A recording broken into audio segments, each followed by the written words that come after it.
नमः शिवाय। दोस्तों, मकर राशि वाले जातकों का इस चैनल पे स्वागत है। साल 2020 अंतिम सूर्य ग्रहण के साथ समाप्त होने जा रहा है।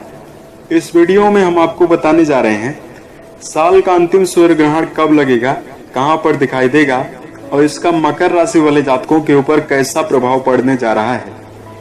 तो देखिए, वर्ष 2020 काफी उथल पुथल भरा रहा। इस वर्ष में कई प्रकार की प्रतिकूल स्थितियां और ग्रहण निरंतर चलते रहे। यह वर्ष राहु का वर्ष था अंक शास्त्र के अनुसार, इसलिए जीवन में कई प्रकार की प्रतिकूल स्थितियों और चुनौतियों का निर्माण पूरे वर्ष चला।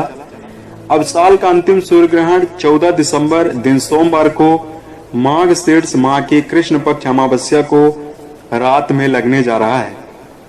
यह ग्रहण कोई अंधविश्वास नहीं है, बल्कि पूर्ण रूप में वैज्ञानिक है। ग्रहण भारत में दिखाई नहीं देगा, इसलिए इसका कोई सूतक काल नहीं है। जहां पर यह ग्रहण दिखाई देगा वहां पर पूर्ण रूप में यह प्रभावी होगा और कई प्रकार की घटनाएं जीवन में उत्पन्न होंगी। राजनीतिक क्षेत्र में कई प्रकार की विसंगतियां उत्पन्न होंगी। साथ में जहां पर यह ग्रहण दिखाई देगा प्राकृतिक रूप से घटनाओं के होने की संभावना है। इस ग्रहण काल की समयावधि में 6 ग्रहों की युति बनने जा रही है। इस ग्रहण काल की जो समय है 14 दिसंबर की शाम 7:54 पर यह प्रारंभ हो जाएगा और रात्रि में 12:23 पर मध्य रात्रि में यह ग्रहण समाप्त होने वाला है। 12:23 यानी 15 दिसंबर हो गया और यह 5 घंटे की समयावधि रहने वाली है। ग्रहण इसलिए ज्यादा प्रभावी है कि ग्रहण के ठीक पश्चात सूर्य देव का राशि परिवर्तन होगा और सूर्य देव धनु राशि में प्रवेश करेंगे, यानी धनु संक्रांति हो जाएगी। और ग्रहण जब प्रारंभ रहेगा तो सूर्य देव पीड़ित अवस्था में रहेंगे, क्योंकि कुछ ऐसे ग्रहों की युति बन रही है। लेकिन कुछ लोगों के द्वारा आपको बहुत ज्यादा डराया भी जाता है। ऐसी स्थितियां नहीं है। मेरी नजर में प्रत्येक ग्रहण हमें जीवन में निगेटिविटी को दूर करके आगे बढ़ने का अवसर प्रदान करने के लिए आता है।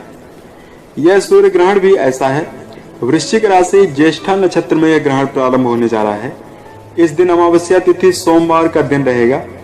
बुध, शुक्र, केतु, सूर्य और चंद्रमा, यह वृश्चिक राशि में यह 5 ग्रह मौजूद रहेंगे। गुरु और शनि मकर राशि में ग्रहण काल की समयावधि में भ्रमण करते हुए रहेंगे। अब आइए हम आपको बताते हैं ग्रहण कहां पर दिखाई देगा।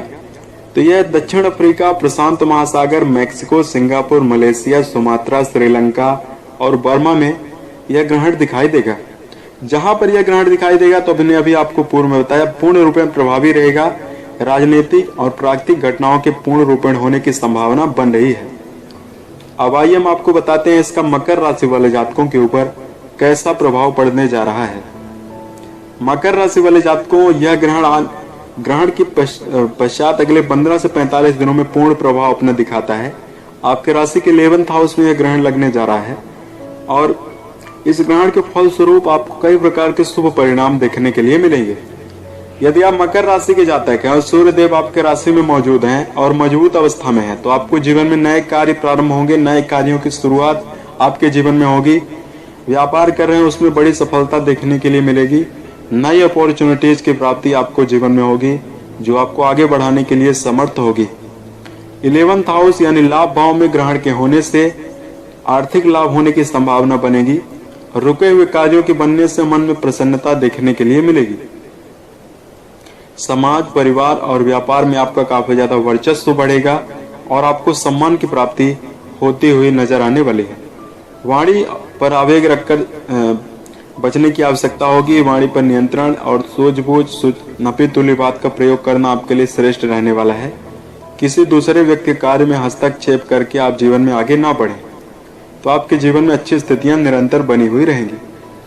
अब आइए हम आपको बताते हैं यह ग्रहण के समयावधि में कुछ खास उपाय आप करें जिससे जीवन में अच्छी स्थितियां बनेंगी। क्योंकि महर्षि वेद व्यास ऋषि ने कहा है कि जो चंद्र ग्रहण होता है उसकी समयावधि में उसके पश्चात किए गए उपाय 1 लाख गुना ज्यादा फलदायी होते हैं, और जो सूर्य ग्रहण होता है उस समयावधि में, ग्रहण की समयावधि में किए गए उपाय जीवन में 10 लाख गुना ज्यादा परिणाम देते हैं और हमारे पूर्व के पुण्य कर्मों का उदय भी होता है। तो जब ग्रहण चल रहा हो तो आपको ओम का जप करना श्रेष्ठ रहने वाला है। अपने मन, वचन, कर्म के द्वारा किसी व्यक्ति को नुकसान ना पहुंचाएं और अपने मन में आपके जो घर के बड़े बुजुर्ग यानी आपके जो माता पिता हैं उनके लिए श्रद्धा का भाव आप जरूर मन में रखें। ग्रहण काल चूंकि 5 घंटे चलेगा और भारत में ग्रहण की जो समयावधि रहने वाली है वो ऐसा समय है कि जब हर व्यक्ति स्वतंत्र होता है और घर में ही होता है। तो गायत्री मंत्र का आप जप कर सकते हैं 108 बार, क्योंकि मंत्र यदि आप उच्चारण करेंगे तो जो मंत्र होता है या आप अपने इष्ट देव का भी ध्यान कर सकते हैं।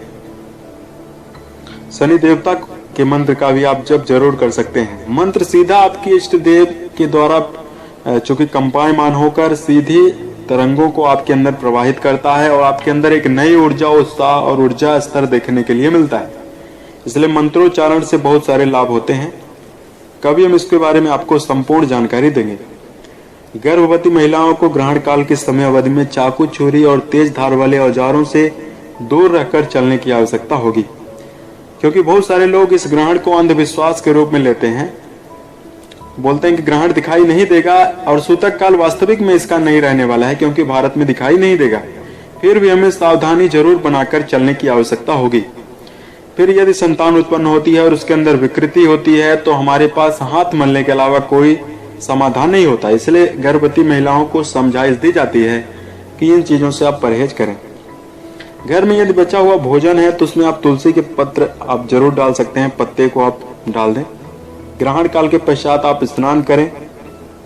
ग्रहण काल के पश्चात अपने घर में गंगा जल का छिड़काव करना श्रेष्ठ रहने वाला है। ग्रहण जब चल रहा हो उसके पश्चात आप ग्रहण के पश्चात गेहूं, गुड़, चावल, तांबा का दान कर सकते हैं, क्योंकि सूर्य ग्रहण है। काला तिल है, मूंगा है, लाल वस्त्र का आप दान कर सकते हैं। साथ में जमीन जायदाद का दान करना श्रेष्ठ रहने वाला है। ग्रहण काल के पश्चात गरीब और असहाय व्यक्ति को भरपेट भोजन खिलाना भी श्रेष्ठ रहने वाला है। इससे हमारे पाप कर्म नष्ट होते हैं और हमारे पुण्य फल जो होते हैं उनके फलीभूत होने की संभावना बनती है, भाग्योदय होता है। उम्मीद है ये जानकारी आपको अच्छी लगी। वर्ष 2021 आपके जीवन में काफी श्रेष्ठता लेकर आए और आप सफलता के सभी मुकाम को टच करें। इसी कामनाओं के साथ मैं अपने वाणी को विराम देता हूँ। ओम नमः शिवाय।